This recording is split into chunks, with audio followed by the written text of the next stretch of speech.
Good afternoon, great people. Welcome to Connecting. Welcome to one of Ladies channel. There's a story I was reading about the other day about a group of Kenyans, maybe 4 or 5 of them, who were arrested, charged, convicted, and denaturalized for having allegedly committing marriage fraud. And I'm going to use this story to tell you some of the things we have to go through as immigrants living in the US and why this might explain the reason why some of us are very passionate about coming to Kenya. Because as many of you know, getting a visa is one thing. Entering the United States is a separate matter. Living in the United States successfully on a status that is acceptable is a whole different world. And many people move to the US as legal immigrants, either get through green cards, through work and all, and they're usually fine. But a lot of us move to the US on non-immigrant visas. And while many of us come, do what we said we're going to do and move back home, there are a lot of people who try to stick around.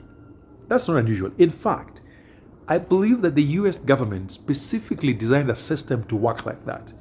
They take the best brains in Africa, and then they pretend you are non-immigrants. Then they create pathways to allow you to actually stay there long enough and make money for them. But this journey, I'm telling you, my friends, can be really perilous. And that's what I want to talk to you about. But before we explore all of that, welcome to Connecting Fox. This is one of Ladies channel. If you have not subscribed, please add your name. Do I have to beg you? Because I know you want to. Add your name to the list and let's keep the fun going. We are in Western Kenya. For those of you who are joining our channel for the first time, this is Western Kenya, incredibly beautiful. And I want you to look at my background in terms of the greenery. This is what we have almost all year round. And this is an afternoon. Today, it's actually looking like it might rain. So our weather is a little on the down end, but we had the sun all morning. So I'm not too worried. We've had enough sun. Not enough sun. I never get enough sun. We've had plenty of sun. My solar batteries are charged. And so we are good to go for the night. So yes, these couple of Kenyans were arrested. Oh, and by the way, before I forget, if you need help with returning to Africa, you need help with construction, look at some of the things we've rebuilt. They're not massively marvelous building, but we have folks who know how to build. There are people who do much better building today. So if you need help with that, contact me in the number below. So these young men were arrested, and I think many of them were related. So here's what screwed them up. Apparently, they were caught up in a scheme where they would get American citizens to travel to Kenya and marry Kenyan men so that the guys could get visas and move to the US. Because there are folks who could not get visas, permanent residency in the US. So they came back to Africa, in Kenya specifically, and then somehow there were schemes that would get American women, send them to Kenya, have them marry these young men, and then they would go to the embassy, now get visas. And usually things like that work. The funny thing with many of this Western world, especially the US, is that for the most part, you can get away with a whole lot until one thing goes wrong. The day one thing goes wrong, that is the day you're going to find out that the laws are actually enforceable. For the most part, people do all kinds of things. But when XYZ hits the fan, that's when you will discover that those laws are actually present and can be enforced. So a lot of Kenyans do the same thing, move and then end up making up marriage arrangements to change their status. I can almost guarantee you, if you know people from diaspora, you probably know at least one person who got their legal status through that. I mean, those things happen. That's how people survive, because many of us, when we leave the village, our options financially are very limited. And so we are going to do everything possible to stay. Some of us are lucky. Like in my case, I was lucky. I moved as an F1 student on an F1 visa. And then I transitioned to a H1B, which is a work visa. And then eventually I got a green card and then became a citizen. And my pathway was very straight. It was very tough. It took me a lot of years. I spent thousands of dollars.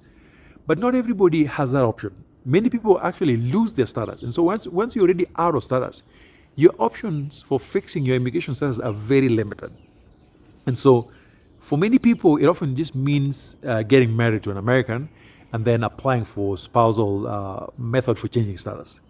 So this young man had recruited American women, got married, and some of them actually went all the way, married these women, went to the embassy, got their visas, came to the US, got their green cards, and then eventually became naturalized as US citizens. And life moved on. But the funny thing or the sad thing about some of these things is that when it's fun, you're always tempted to keep it on.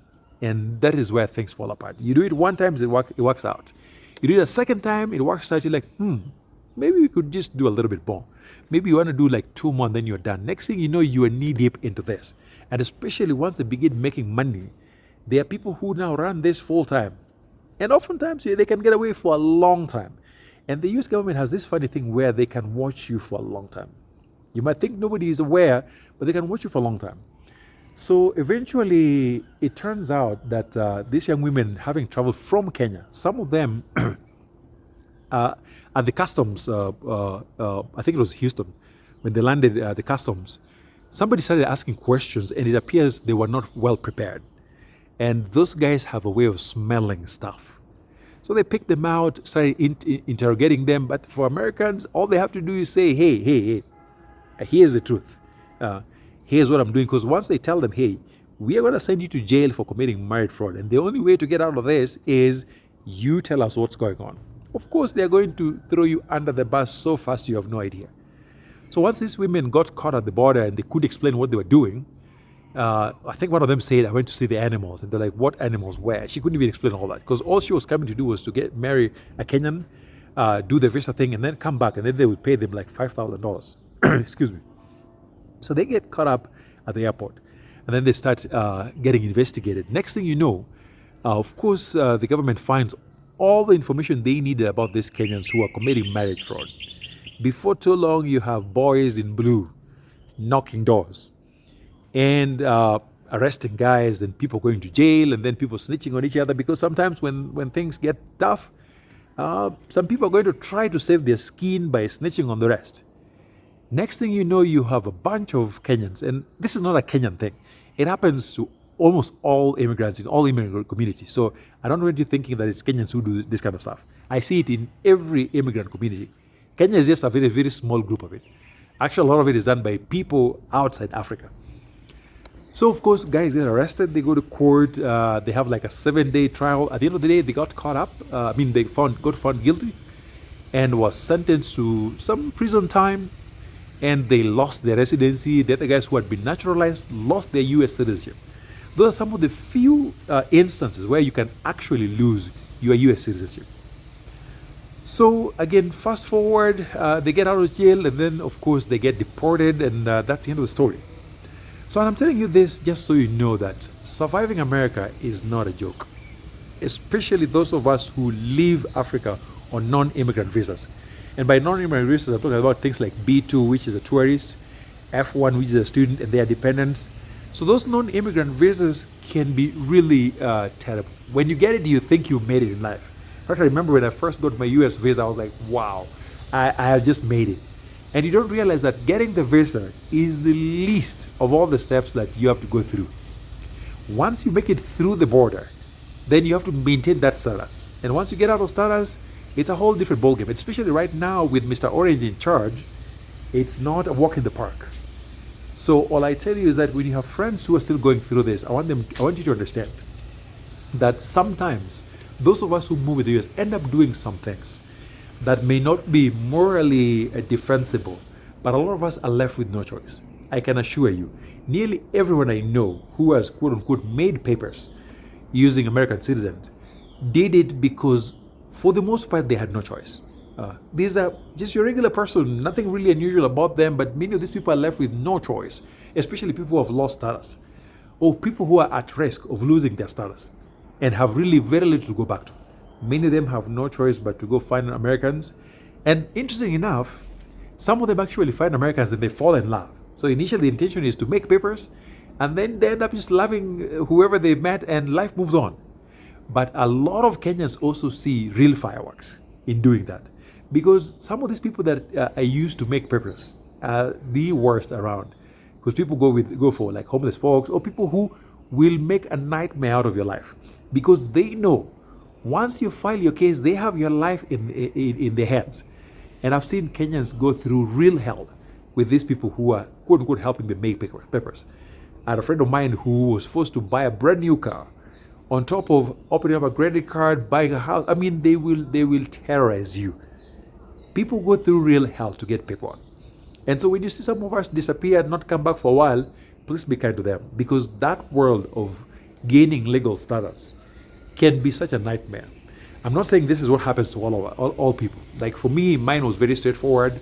F1, H1B, green card, citizenship. For many folks, it's not as straightforward. So well, folks, I hope you learned something today. I'll see you in the next. Bye.